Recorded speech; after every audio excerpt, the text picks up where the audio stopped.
Good morning, students. Today again we are here with new topic, that is Newland's law of octave. Dear students, we were studying about classification of elements and we have studied about Dobereiner triads and we also studied the limitations of Dobereiner triads. So let us start with the new topic, Newland's law of octave. Newland, at the time of Newland, 56 elements were known, and starting from lowest element hydrogen to 56 element thorium. देखो Newland के time पर 56 elements known थे और उसने जो है elements में lowest element जो है, लोएस्ट वेट का जो एलिमेंट है हाइड्रोजन, उससे लेकर के और उस टाइम पर जो नोन 56 एलिमेंट थोरियम जो था उनको स्टडी किया। ठीक है, at that time noble gases were not present. Noble gases helium, neon, argon, krypton, xenon, radon, ये गैसेज उस टाइम पर डिस्कवर नहीं हुई थी। तो उसने कैसे जो है क्लासिफिकेशन की, he arrange the elements according to increasing order of their atomic masses. उसने क्या किया, जो एलिमेंट्स उस टाइम पर नोन थे उन एलिमेंट्स को उनके इंक्रीजिंग ऑर्डर में अरेंज किया according to Newlands law of octaves. तो he found that one elements were arrange horizontally, यानी कि फ्रॉम लेफ्ट टू राइट जो है हॉरिजॉन्टली तरीके से जब उसने एलिमेंट्स को अरेंज किया in increasing order of their atomic masses, उनके एटॉमिक मास के बढ़ते क्रम में, then he found that properties of every eight element, हर आठवें एलिमेंट की जो प्रॉपर्टीज थी were similar to first one, like the eight note of octave of musical scale. जिस प्रकार म्यूजिकल स्केल में हर जो एट नोट जो है वो दोबारा से रिपीट हो जाती है म्यूजिकल स्केल की, तो उसी तरीके से जो एट हर एक एलिमेंट के बाद नेक्स्ट जो एट एलिमेंट आता है तो उसकी प्रॉपर्टी प्रॉपर्टी जो है रिपीट हो जाती है। कैसे? म्यूजिकल स्केल क्या है? सा रे गा मा पा धा नी, जैसे हम बोलते सा रे गा मा पा धा नी, तो ऐसे जब हम गाते हैं तो उसके बाद पा धा नी सा दोबारा रिपीट होता है सा, तो 1 2 3 4 5 6 7 दोबारा से क्या जाता है 8 आ जाता है। तो 8 नोट जो है दोबारा से रिपीट हो जाती है। उसी तरीके से जब एलिमेंट्स को उनके increasing order of atomic mass में अरेंज किया गया तो ये पाया गया कि हर एक एट एलिमेंट की प्रॉपर्टी, जैसे 1 2 3 4 5 6 7 8 एलिमेंट की प्रॉपर्टी फर्स्ट की जैसी सिमिलर टू फर्स्ट वन थी। उसके बाद लिथियम है, लिथियम के आगे एट एलिमेंट कौन है? सोडियम, इन दोनों की प्रॉपर्टी सिमिलर थी। बेरिलियम के बाद एक एलिमेंट कौन है? मैग्नीशियम। बोरॉन के बाद एक कौन है? एल्यूमिनियम। इस तरीके से एवरी एट एलिमेंट की प्रॉपर्टीज उसके फर्स्ट वन के साथ सिमिलर थी। And he also found that कि उस टाइम पे नोबल गैसेज तो थी नहीं, but he found that this order of, ये जो ऑर्डर था जिसमें एट एलिमेंट की प्रॉपर्टीज फर्स्ट के जैसी सिमिलर थी, this order was applicable only up to calcium. ये सिर्फ कैल्शियम तक लागू होता था। हमने बाद में ये पाया कि जो एट एलिमेंट की प्रॉपर्टी जो फर्स्ट वन के साथ सिमिलर थी तो वो जो है कैल्शियम तक ही लागू होता था। इसका मतलब क्या है? इसका मतलब ये है कि न्यूलैंड्स लॉ ऑफ ऑक्टेव की भी कुछ कमियां थी जिनकी वजह से ये जो क्लासिफिकेशन थी ये भी सक्सेसफुल नहीं हो पाई। ठीक है, but he tried to classify the elements but that classification was not successful due to presence of some limitations. Next हम स्टडी करेंगे limitations of Newlands law of octaves. ठीक है, तो देखो क्या है लिमिटेशंस, क्या क्या है। First one is limitations of Newlands law of octaves. What were the limitations? Let us start. First is this law of octave was applicable only up to only up to calcium, only up to calcium, beyond calcium, calcium से आगे beyond calcium, properties of every eighth element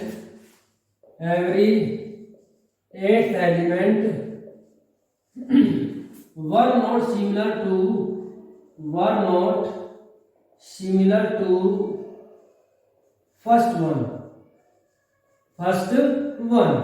तो हम ये बोल सकते हैं कि in case of lighter elements के केस में लॉ ऑफ ऑक्टेव एप्लीकेबल होता था, बट जो हैवियर एलिमेंट्स हैं उनके केस में लॉ ऑफ ऑक्टेव एप्लीकेबल नहीं होता था. Second limitation. देखो क्या है कि जब न्यूलैंड के टाइम पर 56 एलिमेंट प्रेजेंट थे और न्यूलैंड जो है he started to consider himself as a god, उसने अपने आप को भगवान मानना शुरू कर दिया था और उसने ये कहा कि only 56 elements will be present in future, no new element will be discovered. Future में 56 एलिमेंट ही रहेंगे, कोई नया एलिमेंट डिस्कवर नहीं होगा. But later on it was found that various new elements were discovered. तो यहां पर देखेंगे Newland considered that only 56 elements will remain present in future,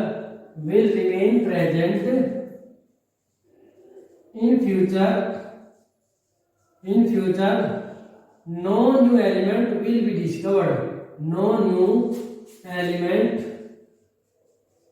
be discovered, but later on various new elements were discovered. तो ये क्या हो जाता है, इसका कंसेप्ट फेल हो जाता है. Third property. थर्ड लिमिटेशन क्या थी? अब देखो जैसे कि इस पीरियडिक टेबल में है, इसकी जो क्लासिफिकेशन में है, इसके अंदर क्या है कि elements according to increasing atomic mass है, तो two different elements can not have similar atomic mass. But उसने क्या किया कि जो दो एलिमेंट्स को अपनी क्लासिफिकेशन फिट करने के लिए एक स्लॉट पर रख दिया, जैसे कि कोबाल्ट और निकल, सेलियम and lanthanum, which are of different atomic masses, then how these can be placed at same slot at same position, जबकि दोनों के एटॉमिक मास तो डिफरेंट है. He placed two different elements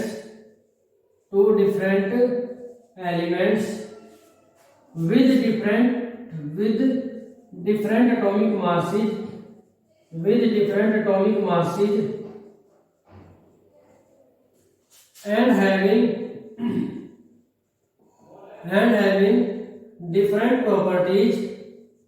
and having different properties on same slot that was not fair, placed on same slot, having different properties on same slot, so that was not correct. He placed two different elements with different atomic masses and having different properties on same slot, that was not correct. For example, cobalt and nickel having different properties than that of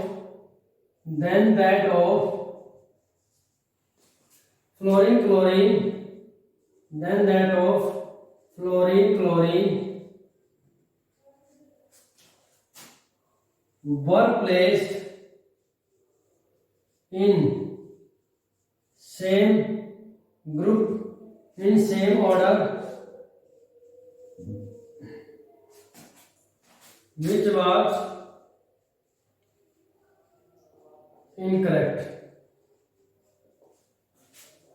ठीक है, तो dear students, जैसे कि cobalt nickel है, सेलियम और lanthanum है, ये जो एलिमेंट्स है कोबाल्ट एंड निकल जो एलिमेंट्स हैं, इनकी जो प्रॉपर्टीज है वो आयरन की जैसी है।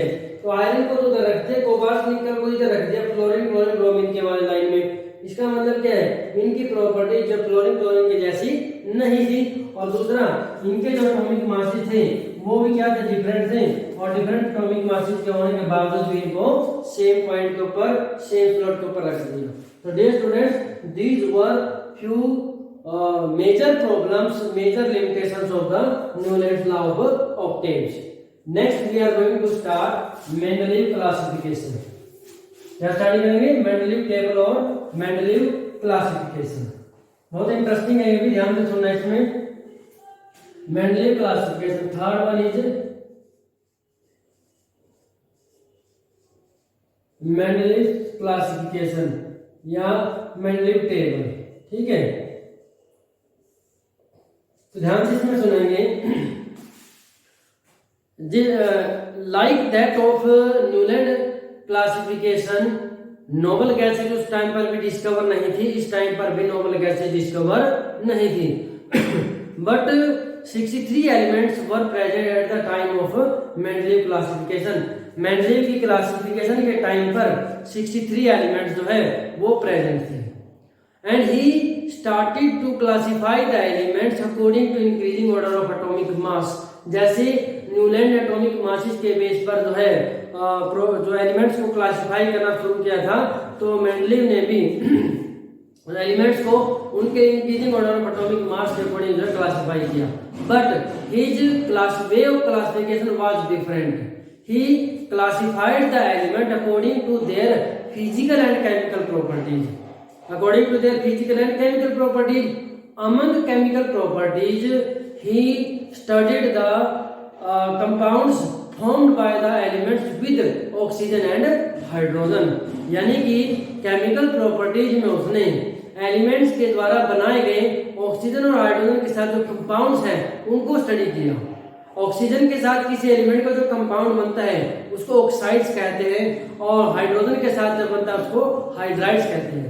इसका मतलब क्या है, he studied the chemical properties of elements oxides and elements hydrides. Then he classified element according to their increasing atomic mass, and he found that there was recurrence of the similarity of properties between the elements. यानी कि he found that after particular interval of elements, कि कुछ particular interval of elements के बाद जो elements की properties है वो सिमिलर हो जाती थी। ठीक है, तो उसी के बेस पर उसने जो है मेंडलीव पीरियडिक लॉ दिया था। तो सबसे पहले थोड़ा सा इसके बारे में लिखते हैं। At the time of Mendeleev classification,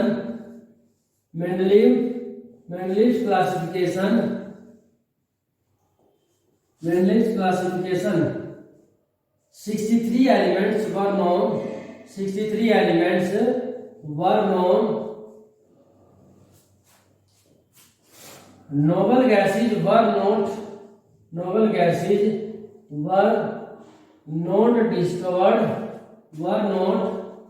discovered at that time. He classified the elements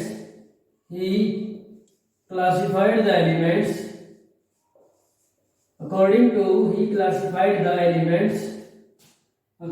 to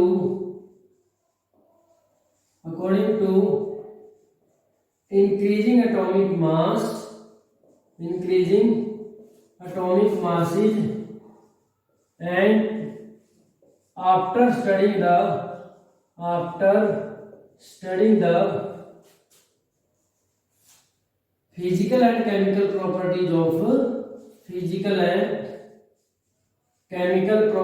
of elements, physical and chemical properties of elements. तो among chemical properties, among chemical properties he studied the properties of compounds formed by the elements with oxygen and hydrogen,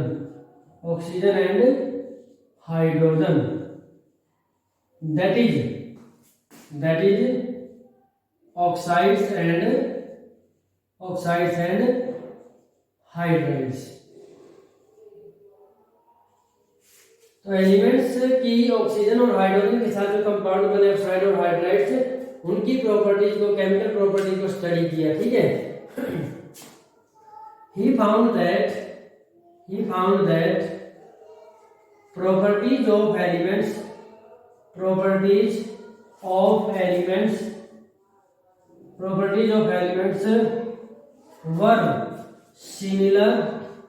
were similar after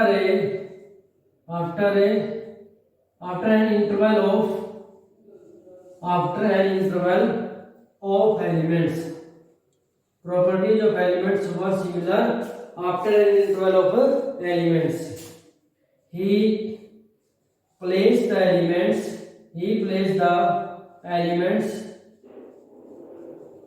with similar properties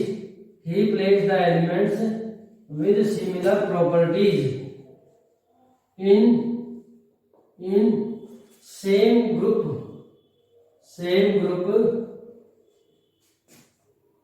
that is vertical column,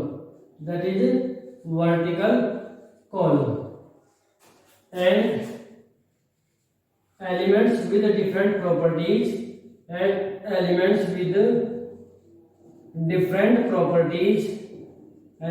with different properties in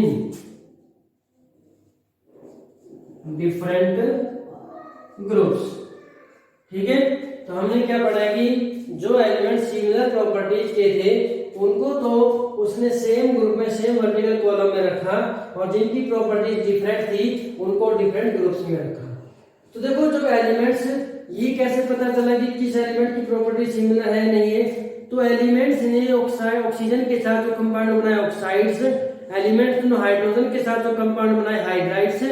तो oxides और hydrides, किसी particular element ने oxide का कौन सा formula बनाया, hydride का कौन सा फॉर्मूला बनाया, और इसी तरीके से अदर एलिमेंट्स ने कौन सा ऑक्साइड का फॉर्मूला बनाया, कौन सा हाइड्राइड का फॉर्मूला बनाया। तो उनके साथ जो कंपैरिजन किया, तो जो एलिमेंट्स सेम ऑक्साइड का फॉर्मूला बना रहे थे या सेम हाइड्राइड का फॉर्मूला बना रहे थे, उनको उनके मास के अकॉर्डिंग सेम वर्टिकल कॉलम में या ग्रुप में रखा, और डिफरेंट को डिफरेंट ग्रुप में रखा। इस तरीके से जो है एलिमेंट्स की क्लासिफिकेशन उसने की। तो let us see the periodic classification by the Mendeleev table is given as here. ध्यान से आप देखेंगे, मैंने आपको बताया था कि एलिमेंट्स ने ऑक्सीजन के साथ जो कंपाउंड बनाए उनको ऑक्साइड बोला गया है। तो ये ऑक्साइड्स के फॉर्मूले हैं। दीज आर द फॉर्मूले of various oxide formed by the elements. And नीचे क्या है? दीज आर द फॉर्मूले of hydrides formed by the elements. हम देखो जिस एलिमेंट, पार्टिकुलर एलिमेंट की बात करते हैं, जैसे सोडियम का ले लेते हैं हम। अब सोडियम एलिमेंट जो है, इसने ऑक्साइड का जो फॉर्मूला बनाया वो R2O था, और हाइड्राइड का जो फॉर्मूला बनाया वो RH था। अब सोडियम के जैसे सिमिलर अदर एलिमेंट जिन्होंने ये ऑक्साइड का फॉर्मूला और हाइड्राइड का फॉर्मूला बनाया, उनको सेम वर्टिकल ग्रुप में रखा है, सेम ग्रुप, और इसमें इंक्रीजिंग एटॉमिक मास में। ठीक है, ध्यान से देखना। तो this periodic table consist of 1 2 3 4 5 6 7 8 groups हैं, और यहाँ से 6 इसके अंदर क्या है? पीरियड्स हैं। पीरियड जो लेफ्ट टू राइट है, और जो ग्रुप्स है टॉप टू बॉटम है। ध्यान से देखना। अब each was further subdivided into two subgroups, subgroup A and subgroup B। तो एक पार्टिकुलर ग्रुप के अंदर दो सब ग्रुप बनाए गए, ए और बी। तो सब ग्रुप ए में जो एलिमेंट थे वो अलग थे, सब ग्रुप बी में जो एलिमेंट थे वो अलग थे।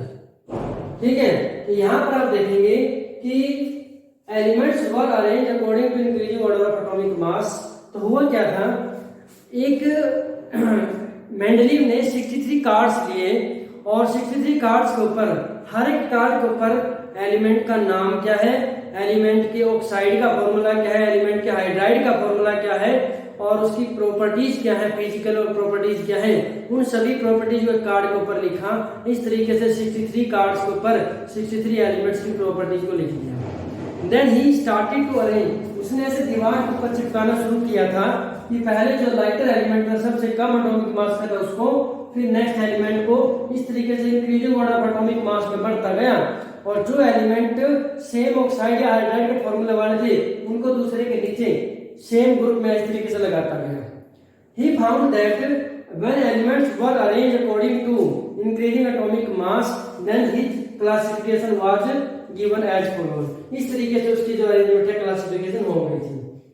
तब इसमें देखें each group is further subdivided into two subgroups, subgroup A and subgroup B। Subgroup A के अंदर एलिमेंट्स अलग है, सबग्रुप B में अलग है, सभी में। अब इनको देखो याद करेंगे तो सबग्रुप A जो है इसको अलग से करना है, B अलग से करना है। क्यों?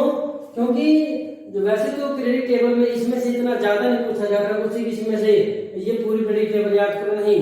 मेनली जो मॉडर्न पीरियडिक टेबल आएगी, इसके बाद मॉडिफाइड आएगी, मॉडिफाइड के बाद मेंडली पीरियडिक टेबल आएगी, मॉडर्न पीरियडिक टेबल, वो आपको याद करनी होती है। बट इसमें ये ध्यान रखना है कि कुछ पॉइंट इसके क्या है, एक तो elements increasing order of atomic mass में अरेंज थे और जो एलिमेंट्स सिमिलर प्रॉपर्टीज के थे, रिपीट हो रहे थे, उनको सेम ग्रुप के अंदर, सिमिलर ग्रुप के अंदर रखा गया है। ठीक है, हाइड्रोजन, लिथियम, सोडियम, पोटेशियम, इस तरीके से beryllium, magnesium, calcium, strontium, barium, boron, aluminium, gallium, indium, thallium, carbon, ठीक है, carbon, silicon, germanium, tin, lead, nitrogen, phosphorus, arsenic, antimony, bismuth, oxygen, sulphur, selenium, tellurium, polonium, ठीक है, फ्लोरीन, क्लोरीन, ब्रोमीन, आयोडीन, ठीक है, और इनके साथ copper, silver, gold, zinc, cadmium, mercury, scandium, deuterium, lanthanum, titanium, zirconium, hafnium, vanadium, niobium, tantalum, chromium, molybdenum, tungsten, manganese, technetium, iron, cobalt, निकल, इनको ऐसे करेंगे iron, ruthenium, osmium, cobalt, rhodium, iridium, निकल, पैलेडियम, प्लेटिनम। ऐसे पूरी पीरियडिक टेबल को याद नहीं करना है, और इफ पॉसिबल जो कर सकता है वो कर सकते हैं। ठीक है, तो यहां से क्या देखेंगे, ये हमने क्लासिफिकेशन पढ़ ली। अब इस क्लासिफिकेशन की भी कुछ लिमिटेशन थी, कुछ कमियां थी। वैसे तो हम लिमिटेशंस को जो है नेक्स्ट उसमें स्टडी करेंगे, बट लिमिटेशन से पहले तो हमें क्या करना पड़ेगा, इसकी जो एडवांटेजेस क्या हैं, क्योंकि पेपर में बहुत इंपॉर्टेंट क्वेश्चन आता है कि what are the advantages of Mendeleev periodic table, Mendeleev periodic table के एडवांटेजेस क्या थी और उसकी फिर लिमिटेशन पूछी जाती है। अब इससे पहले हम करते हैं मेंडली पीरियडिक लॉ। मेंडलीव ने एक लॉ दिया on the basis of the recurrence of the properties, दोबारा से प्रॉपर्टीज का रिपीट होना, उसके बेस पर according to this law the physical and chemical properties of elements were the periodic function of their increasing atomic mass. इसका meaning ये है कि एलिमेंट्स की फिजिकल और केमिकल जो प्रॉपर्टीज हैं वो एटॉमिक मास का पीरियडिक फंक्शन थी, यानी कि एक फिक्स्ड एटॉमिक मास के बाद वो दोबारा से रिपीट होती थी। यानी इसको हम ऐसे बोलेंगे कि properties of physical and chemical properties of elements were repeated after a fixed interval of elements. एक पार्टिकुलर इंटरवल ऑफ एलिमेंट्स के बाद फिजिकल और केमिकल प्रॉपर्टीज दोबारा से रिपीट होती थी। तो ये था पीरियडिक लॉ। ठीक है, अब मैं आपको वैसे दिखा देता हूँ कि इसमें क्या क्या लिमिटेशन है जो हम पढ़ेंगे। पहले तो एडवांटेज पढ़ेंगे, फिर भी मैं आपको यहाँ से लिमिटेशन बता देता हूँ। जैसे कि यहाँ पर हाइड्रोजन लिया गया है, अब पहली लिमिटेशन तो ये बनती है कि हाइड्रोजन के 3 आइसोटोप होते हैं। हाइड्रोजन के 3 आइसोटोप कौन से हैं? 1h1, 1h2, 1h3। Isotopes 9th class में आपने पढ़ा है। आइसोटोप में हाइड्रोजन के 3 आइसोटोप के नाम क्या है? हाइड्रोजन का फर्स्ट आइसोटोप जो है उसका नाम है जो है हाइड्रोजन के 3 आइसोटोप में ड्यूटेरियम है, ट्रिटियम है, ठीक है, और हाइड्रोजन के तीन आइसोटोप है, तीनों आइसोटोप के जब तीन एटॉमिक मास अलग अलग है तो उनके जो तीन एटॉमिक मास अलग अलग है तो अलग अलग है तो तीनों को एक जगह पे कैसे रखा जा सकता है। तो पहला पॉइंट जो आएगा वो आएगा कि पोजीशन ऑफ आइसोटोप्स। अगर किसी एलिमेंट का आइसोटोप्स को दिखाना हो उसके लिए तीन पोजीशन चाहिए यहाँ पर इसके लिए हाइड्रोजन के केस में, तो विच इज नॉट पॉसिबल। दूसरी लिमिटेशन, मेजर लिमिटेशन ये है कि जब elements increasing order of atomic mass में बोला गया है तो there were few pairs in which atomic masses were not according to increasing order of atomic mass. देखो कोबाल्ट और निकल है, इसीलिए मैंने कुछ एलिमेंट्स के एटॉमिक मास भी लिखे हैं। कोबाल्ट और निकल है तो कोबाल्ट और निकल में एटॉमिक मास जो है कोबाल्ट का कम होना चाहिए, निकल का ज्यादा होना चाहिए। यहाँ उल्टा है, कोबाल्ट का ज्यादा निकल का कम है, यानी कि एटॉमिक मास इंक्रीज होने के बजाय डिक्रीज हो गए हैं। दूसरा पेयर यहाँ पर है टेलोरियम और आयोडीन में। टेलोरियम के अंदर 127.60 है और आयोडीन का 126.9 है। इसका मतलब एटॉमिक मास यहाँ पर भी क्या हो रहा है, डिक्रीज हो रहा है।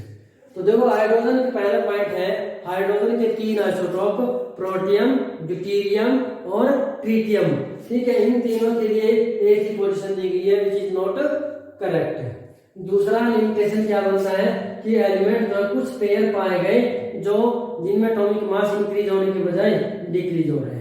तीसरी मेजर लिमिटेशन बनती है when elements were placed in सब ग्रुप। एक ग्रुप के अंदर जब सब ग्रुप बनाए तो सब ग्रुप के अंदर जो एलिमेंट्स थे, देखो एलिमेंट जो सब ग्रुप ए में थे और सब ग्रुप बी में थे, these elements were of totally different properties.